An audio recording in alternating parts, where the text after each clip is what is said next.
Hello, everybody, and welcome to the podcast. This is We the People Politics. I am the host, Brett Maurer, and as you may notice, this is a brand new podcast, so we don't have a ton of content out just yet. We do have another video that was released along with this one, so you can find that under the history section of the YouTube homepage. So like I said, right now there's 2 videos out there, this one included. Go ahead and give those a listen and give me some feedback. Make sure that if there's any topics you'd like me to cover or any questions you want me to answer or anything like that, go ahead and put it in the comments below, or you can message me. Either way, I'm going to be reading those. There's going to be 3 sections to the We the People channel. So you will have this section, which is the politics section. There's also the history section. Like I said, there's a video up there already also.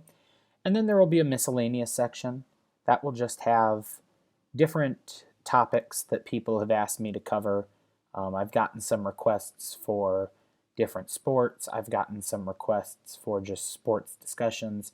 I've gotten a request for gardening tips. So there's going to be a lot of just kind of stray, no series podcasts that are going to be listed there. The 2 main series that I'm going to be doing are history and politics. And as for today, I wanted to talk about Article 2 of the U.S. Constitution. So, for those who don't know, the first 3 articles of the Constitution, not the first 3 amendments, okay? The amendments are your rights. The first 3 articles discuss how the 3 branches of government will work, established the 3 branches of government, and then gave the 3 branches of government their direct rights and powers. Article 1 is for the legislative branch, or Congress, okay, so the Senate and the House of Representatives. Article 2 is for the executive branch, so the presidential office. And Article 3 is for the judicial branch, so our Supreme Court and our court systems. Today I wanted to talk a little bit about Article 2, which is the executive branch, all the duties of a president and what the president shall do while in office and what the rules and regulations are for being a president. So Article 2 has changed quite a bit since our founders put it into place. The original article has been edited since the Constitution was ratified. Okay, the Constitution was ratified on June 21st in 1788. So since 1788, we have seen changes. Obviously, there have been amendments and rights that were added over the years, but even the articles have experienced some changes. So the first important thing with this article is the very first sentence. Okay, the very first sentence, the executive power shall be vested in a president of the United States of America. Okay, and then the founding fathers made sure to obviously define what that meant. But we call this the vesting clause, okay? And what this did was it literally gave the powers of the executive branch directly to the president, but it also established that we would have a president. Okay, so what comes next in the section, we discuss term limit. So obviously we have a 4-year term. At the time, there was no term limit. A president could continue to run and be reelected as many times as the American public deemed fit. There was not a term limit put into place like the one now that says a president can only serve 2 consecutive terms until FDR had passed away. So for those who don't know, FDR was a technically 4-term elected president. He didn't do much in his 4th term because he died very early on, but technically he was elected a 4-term president. So during 1788, it was defined that a president shall receive all of the powers of the executive branch. He shall hold office for 4 years with a vice president, and they will be chosen on the same term. Then it discusses a little bit about how we would decide who the president was. So it is written that each state would appoint, in such manner as the legislature thereof may direct, a number of electors equal to the whole number of senators and representatives to which the state may be entitled in the Congress. But a senator or representative or person holding an office can't be appointed to the elector. So basically what that means is that is where the Electoral College was created. So now we have a system, for those who don't know, called the Electoral College. Each state has a certain amount of points, and those points are given to presidential candidates depending on who the voters in that state deem fit. And whoever gets 270, which is a majority of the electoral votes for the entire nation, becomes the next president of the United States. So here they explain that each state will appoint a certain number of electors. This number will be equal to the total number of senators and House of Representative members. But a senator, House of Representative member, or other political figure in the state cannot hold the position of being an elector. So that's an important thing right there. They had already now, in the first article, decided that we would have an electoral college that was to be created by the state based on the number of political representatives that they had for that entire state. So we have a few states that have extremely large numbers because their populations are larger, and the amount of congressional representation you get is decided by your state's population. Okay, so let me give you an example. The state of California, okay, has 55 electoral votes. Now, that means they have 55 total House of Representative members or Senate members. And the reason they have so many is because of their population size. Obviously, there is a huge population in the state of California. That being said, with a huge population, you get larger numbers of House of Representative members and larger numbers of Senate members. So the state of California, in this case, has a total of 55, which means they have 55 elector votes. So now that we've explained the Electoral College, I want to move on to the next part of Section 1. And this is an important part because this was changed. So the next part explains that the electors in each state will get together and vote by ballot for 2 people. They would vote by ballot for 2 people. And whoever won the most would be given the points of president. And the way this worked is similar to what you will see in the musical Hamilton. Okay, so in the musical Hamilton, for those that have seen it, it is historically accurate when they explain that after John Adams won the election, Thomas Jefferson, who came in second, took over the vice presidential position.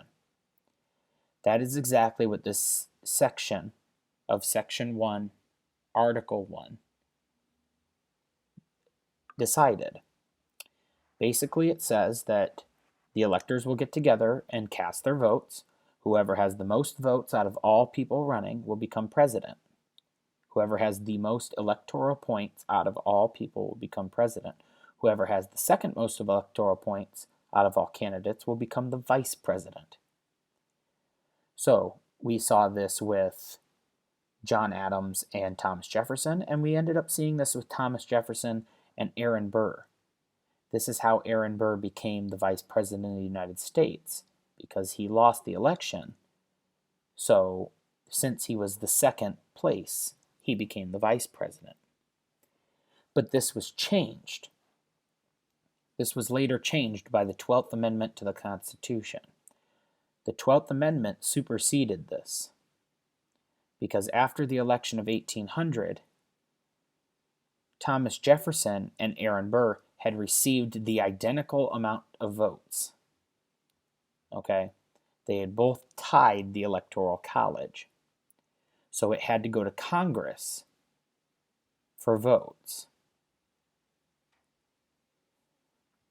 After it was decided by the House of Representatives that Jefferson would be president, Jefferson soon after encouraged the passing of the 12th Amendment. And the 12th Amendment basically said that the vice president will be voted on separate from the president. And so for a long time we saw races where the president was elected and then a vice president was elected. So basically what this means, and for anybody who's voted before, is there is now a separate election for presidents and vice presidents. And anybody who's voted before will know that when you go in and you vote, you have to mark down your ballot for president separate from your ballot for vice president. Okay?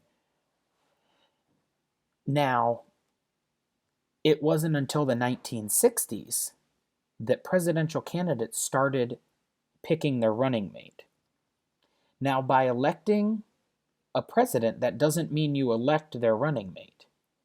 But what it means is that a presidential candidate announces publicly who they feel would be the best pick to help them in office. So let's take, for example, the recent election. Joe Biden came out and decided that he wanted Kamala Harris to be his vice president. He announced that Kamala Harris would be the best pick to help him run the government, while Donald Trump, the incumbent in office, stuck with his current vice president, who is Michael Pence.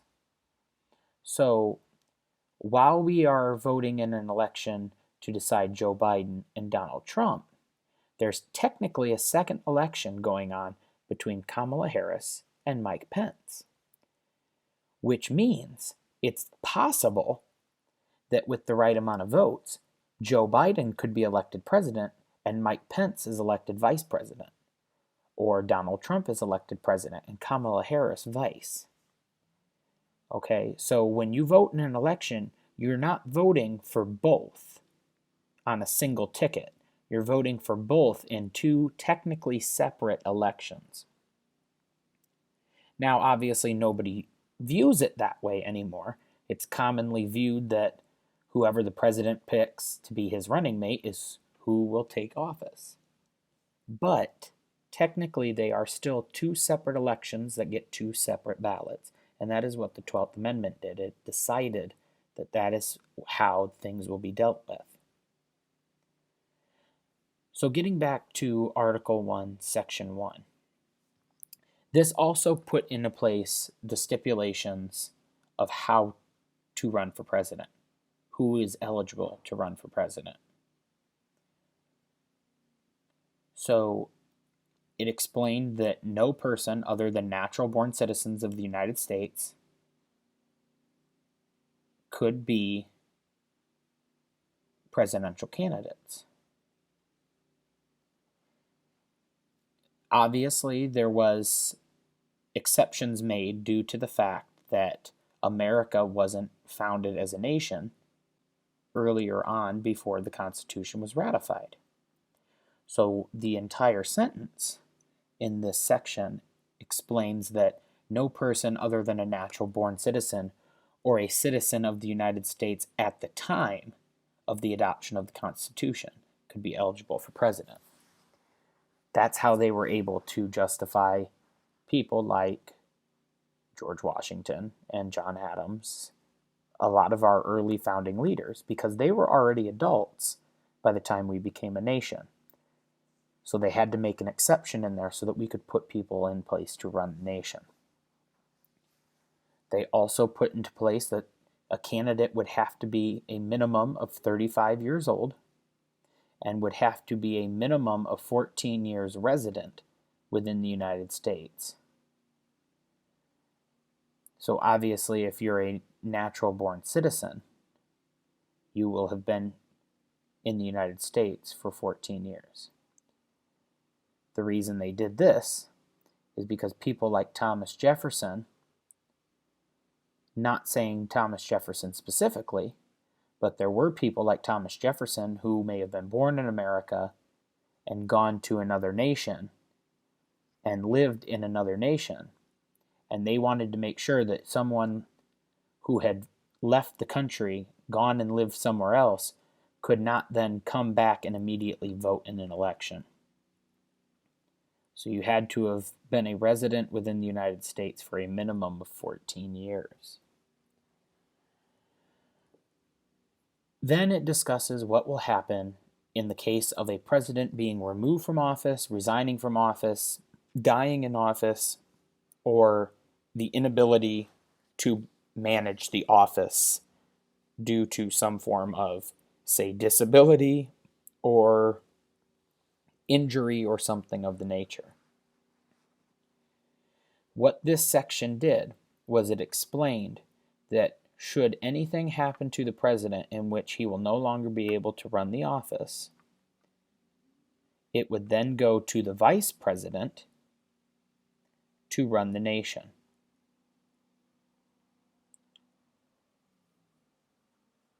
Now, this also was changed. Okay, this section of Section 1 was changed by the 25th Amendment. The 25th Amendment superseded this section because it explained what the methods of succession would be. So basically, what it did was it put into place what would happen should the need for a takeover occur. So the 25th Amendment says that if a president is unable to perform an office, the vice president shall take his position. There then happens an issue that if the vice presidential cabinet is open, the president shall nominate someone for vice president, and they will have to be confirmed by the Senate and the House of Representatives before they can take office. And then it explained what would happen later down the road if something else were to happen. And this is where we get our whole line of succession. Okay, so if the president goes down, the vice president takes over. If the vice president goes down, Speaker of the House takes over. And so on and so forth down the chain of succession. So now, once again, getting back to Section 1, it also states that the president shall receive for his services compensation. This is where they discuss that the president will be paid for holding office. Now, that payment can neither be increased or decreased during the period in which he will have been elected and held office. And that's basically how they protected the payment for the president.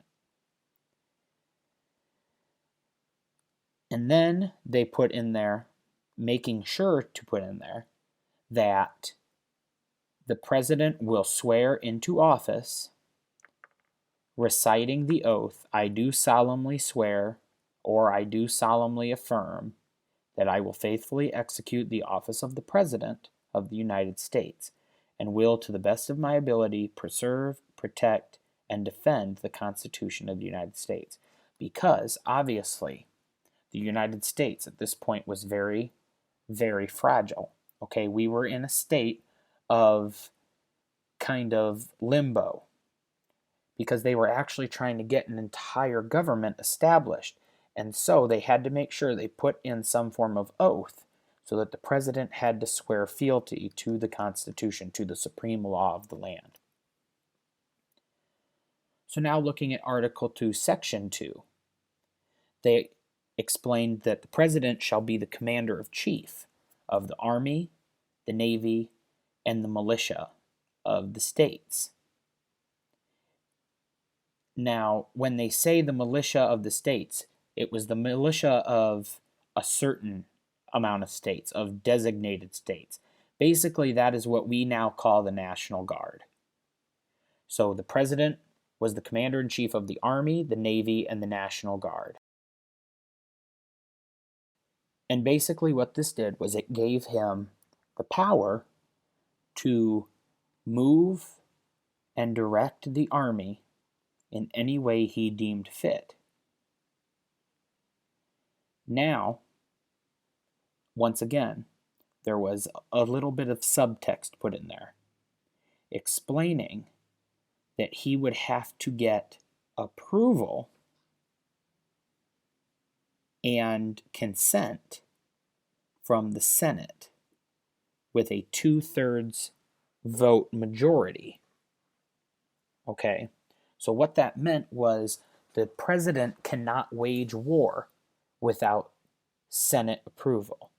The president cannot completely disband the military without Senate approval. The president cannot completely take one set of troops out of an entire nation and move it elsewhere without Senate approval. So this is where a lot of issues have come into play over the years.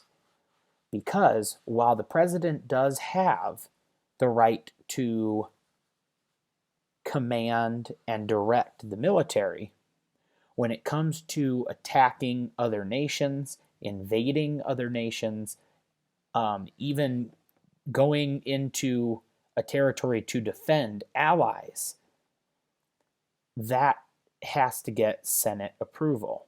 The other important part of this section, Article 2, Section 2, is that it explained the president shall have the power, along with the advice and consent of the Senate, to make treaties. So once again, they explained that the Senate would have to give a 2/3 vote in order for the president to make a treaty.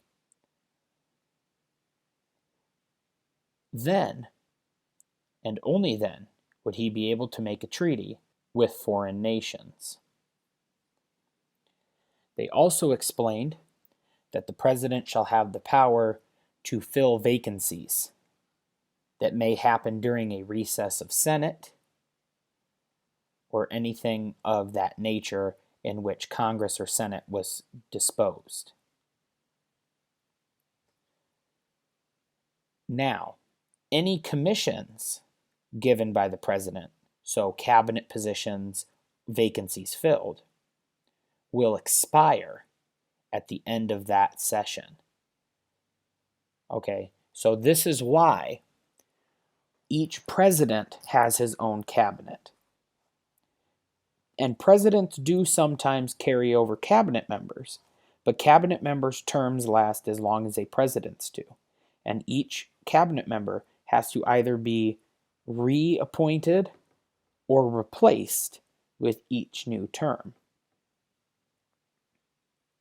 So we've gone through Article 2, Section 1 and 2. Okay, and this discusses term limits. It discusses how presidents will be elected. And obviously there were some changes made due to the 12th and 25th Amendment. And we have discussed what the powers of the president shall be. Now let's talk about Section 3. Section 3 gave the president permission to give Congress kind of an update on what's happening. So Section 3 said that the president will, from time to time, give a State of the Union information address to Congress. And he would recommend to their considerations some measures that he would judge necessary to move the nation forward. Now, what this also did was it gave the president the right to receive ambassadors and public ministers and hold meetings with them.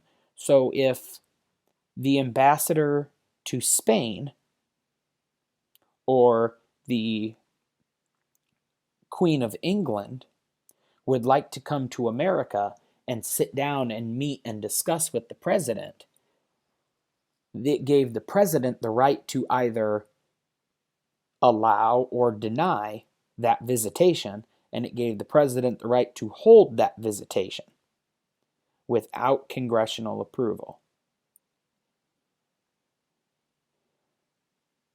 And that's really the big part of Section 3. Section 3 is more about what does the president get to do when it comes to foreign relations, foreign advisors, and what he will do in order to, one, keep the nation moving forward, and two, keep Congress up to date on what is happening. So it said he will give a State of the Union address. He will ask for the measures that he is looking for to be passed, and it gave him the right to deal with foreign administrations, foreign advisors, and things of the nature. And then the last part of Article 2 is Section 4. And what Section 4 did was it was very strict and to the point. The president, the vice president, and all civil officers of the United States, so this is basically the president's cabinet, or even congressional officials, Supreme Court justices, all people, all civil officers of the United States, shall be removed from office on impeachment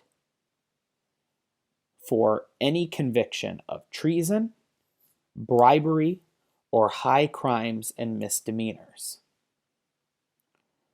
Now, some of you may be going, okay, well, what is considered a high crime or misdemeanor?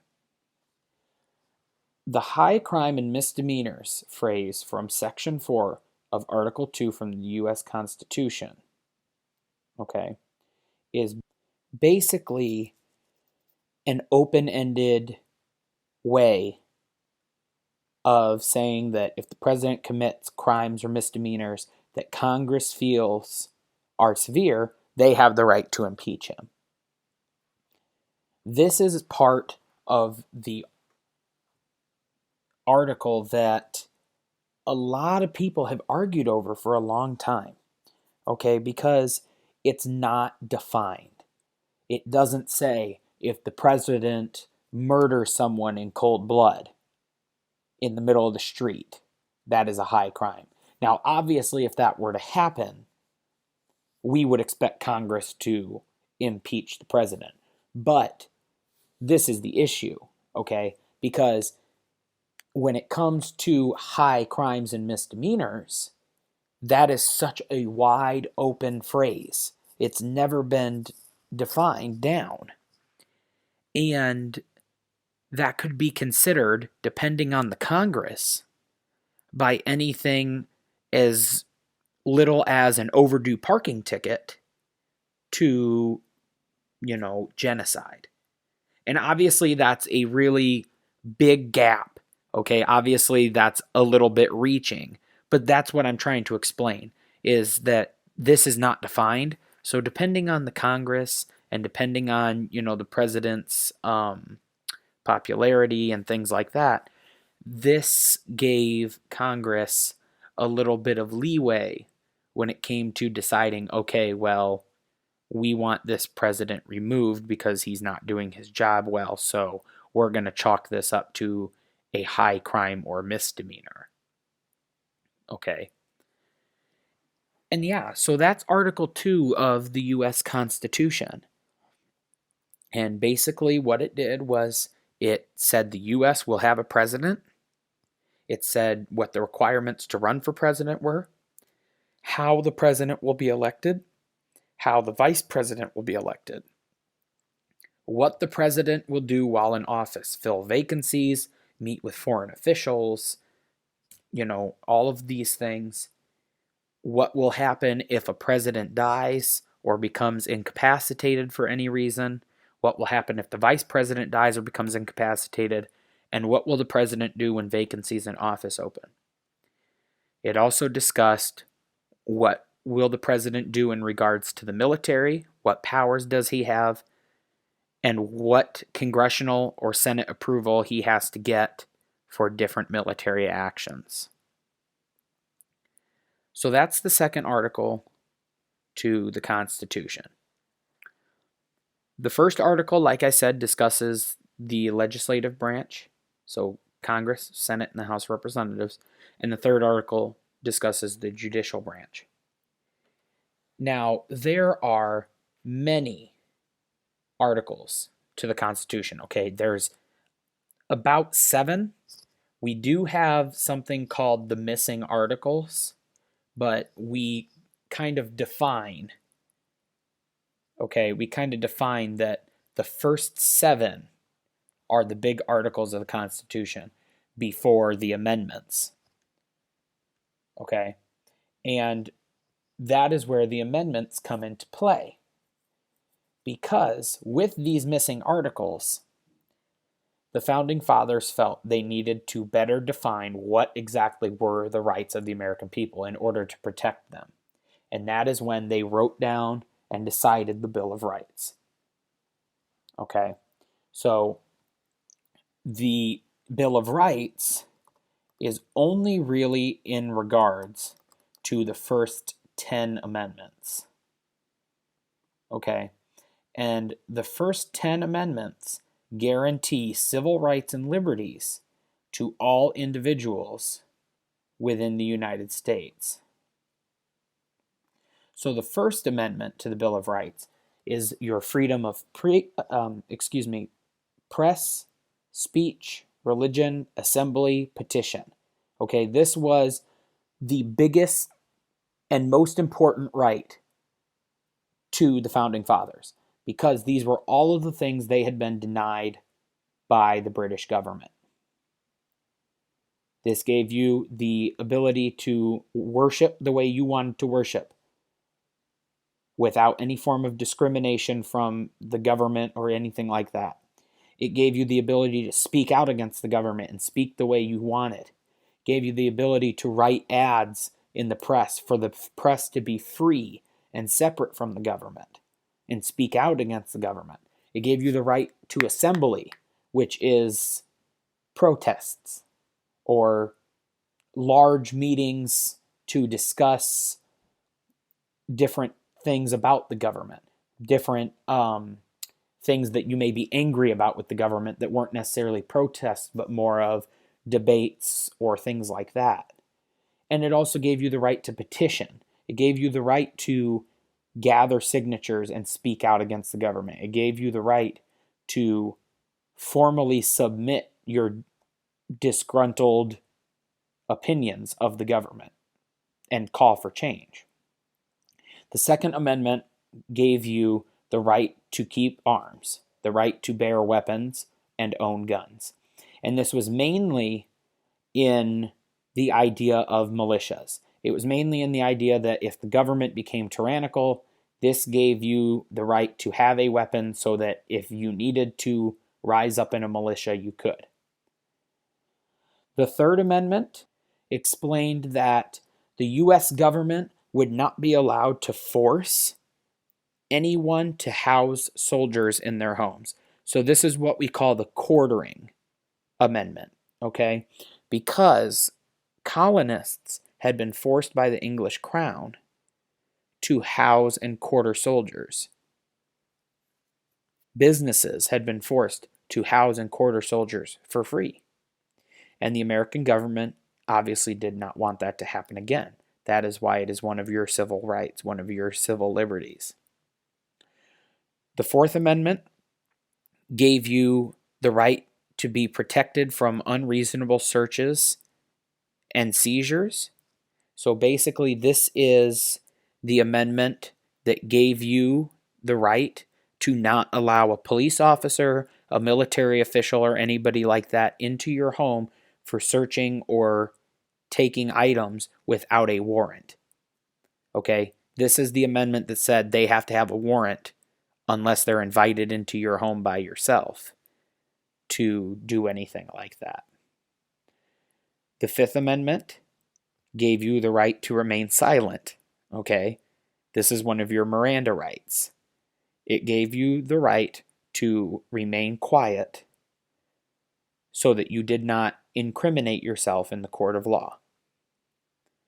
The Sixth Amendment gave you the right to a fair and fast trial so that this trial wouldn't be dragged on for long periods of time and then you may become bankrupt because your lawyer cost too much or something of that nature.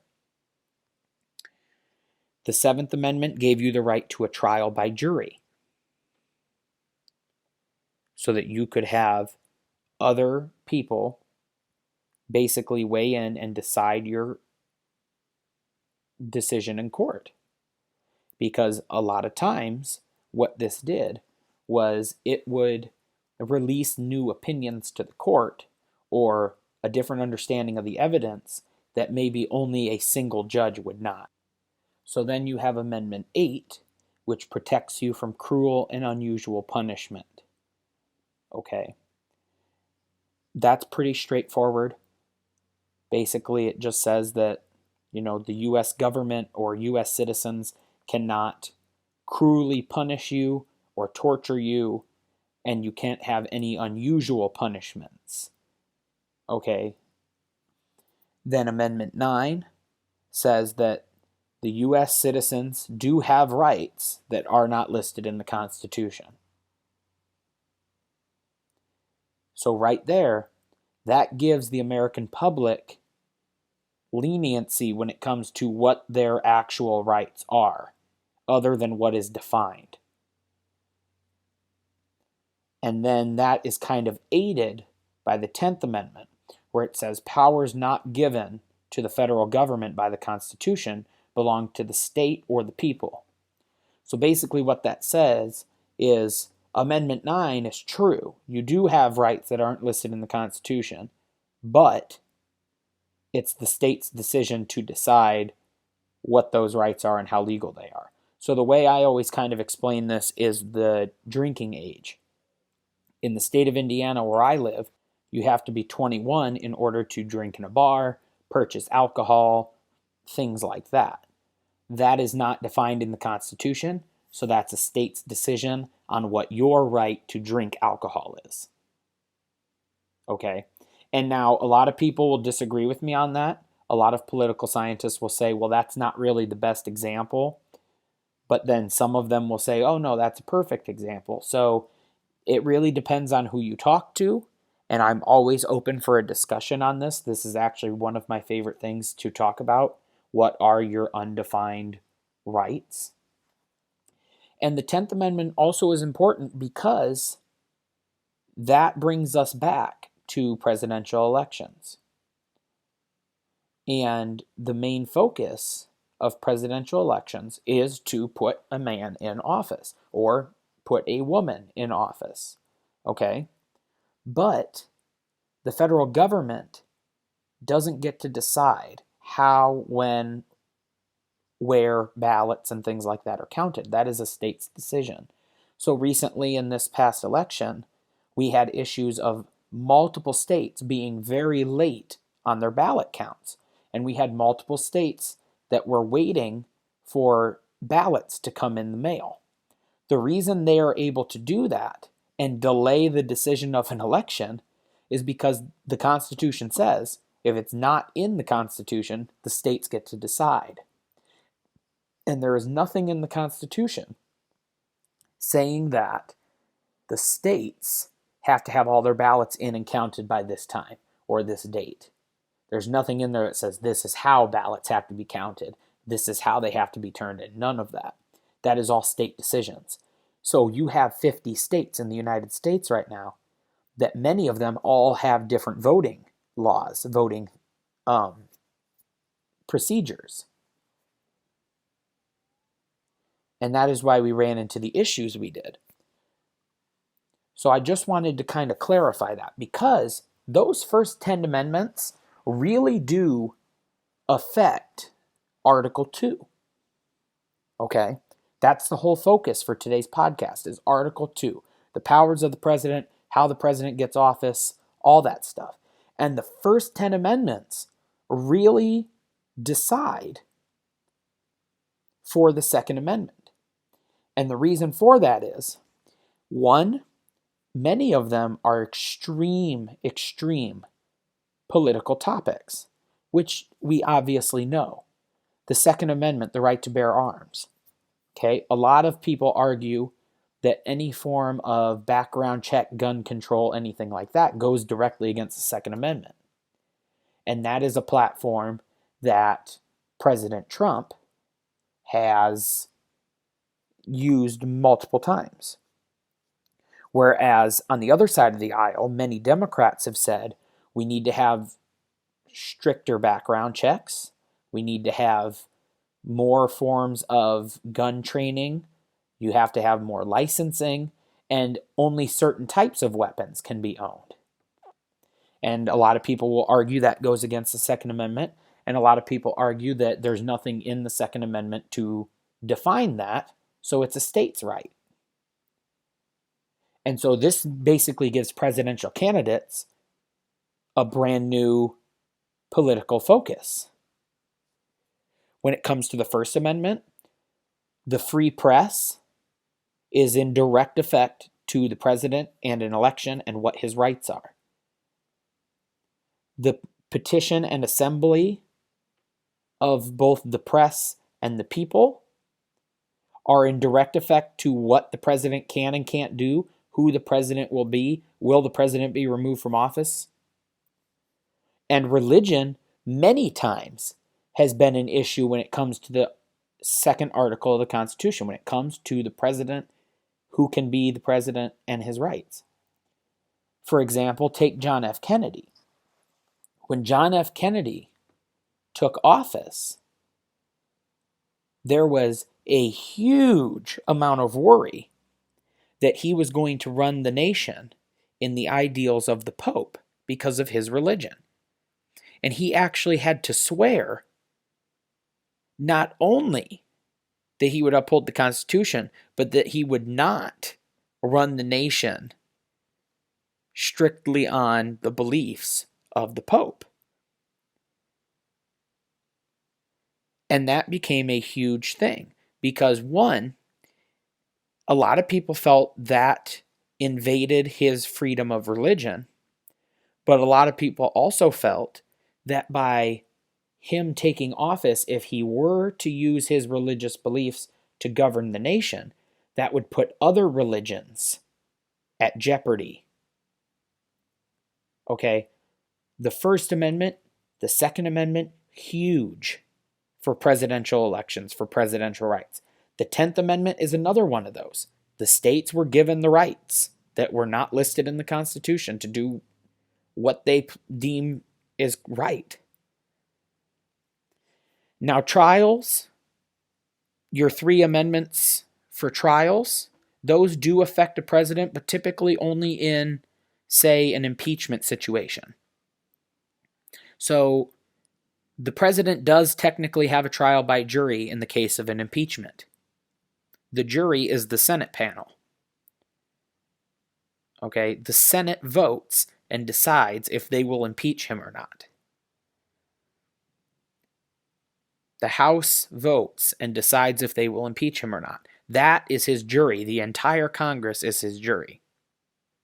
A speedy trial, they try to make presidential impeachments as quick as they can after all of the information has been let out. Because if a president is being impeached for say treason, they want him out of office as fast as they can because they don't want anything to happen to the nation. And as always, the president has the right to remain silent until he speaks to his lawyer or anything like that so that he does not incriminate himself in the court of law. And the president is also protected from any cruel and unusual punishments. Okay? The president can't be whipped. Unless deemed by a judge, the president cannot be whipped or branded or anything like that. Those are cruel and unusual punishments. Amendment 4 also applies to the president's rights. Okay? Article 2 does not fully define the president's rights. Amendment 4 really goes in there because you have to remember the president is still an American citizen. He still has his civil liberties, or she may still have her civil liberties. So, once again, Amendment 3 applies so much to the president, especially considering a president has access to classified information, to all of the information that the CIA and the FBI has for national security, any information from Congress. He may also have information from foreign powers that he meets with. Okay? So he is protected from search and seizure by the Fourth Amendment. I believe I said the Third Amendment before, excuse me. So he is protected by the Fourth Amendment. So unless a grand jury subpoenas him for information, or he's ordered by Congress to turn over information or anything like that, which is basically considered a warrant, he does not have to give over any documents. He does not have to let anyone come into the Oval Office and search for things. He is protected. And this next part, which is Amendment 9, is big. U.S. citizens have rights that are not listed in the Constitution. A lot of times, people will try to play that to Article 2. The president has certain rights as a citizen that are not listed in the Constitution. Does that mean that the president has certain rights on what he is able to decide, manage, and things like of that nature when it comes to the house of the president, when it comes to the seat of government that is the presidential office? Does he have rights not listed in the Constitution on what he can and can't do? So that is the second article of the Constitution and its breakdown of what it does, and also how those first 10 amendments kind of tie into the presidential office. And the reason I decided to do this is because I've had a lot of people in my classes and on social media lately wanting to discuss what the president's rights actually are.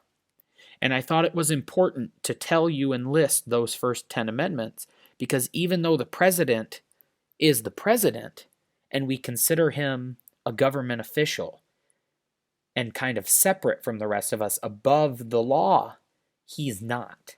Okay, he's not above the law. He's still an American citizen. He has these first 10 amendments even though he's the president. Okay? He still has to follow the laws. He is still given the rights that are protected by the laws. And that's my big reason for covering both the Bill of Rights and Article 2 in the same podcast, because I wanted to discuss how those two play together in terms of the president. So that's going to cut it for our podcast today. I appreciate everybody tuning in and listening. If you have any questions or if there's anything you want me to discuss, any topics or figures or anything like that for the politics section, or like I said, you can go watch that other podcast that's in the history section. Feel free to leave comments there about different topics or people you would like me to go over also. So yeah, that's going to be our podcast for the day. Make sure you go check out that other video in the history section. I'm going to start posting one video a week in both the politics and the history section. And every once in a while, there will be a miscellaneous video that's added. As for the layout of the homepage, I'm still working on getting that all set up finally the way that I want it. So that may be something that comes a little bit later in the future. So you may see some changes to the page coming very soon. Don't worry though, we're going to keep putting content out. I'm going to make sure that I keep the page as organized and easy to follow as I can. So thanks for tuning in. Make sure to hit the subscribe button and hit that notification bell so that you can get updates when I post more content. And I'll talk to everybody soon.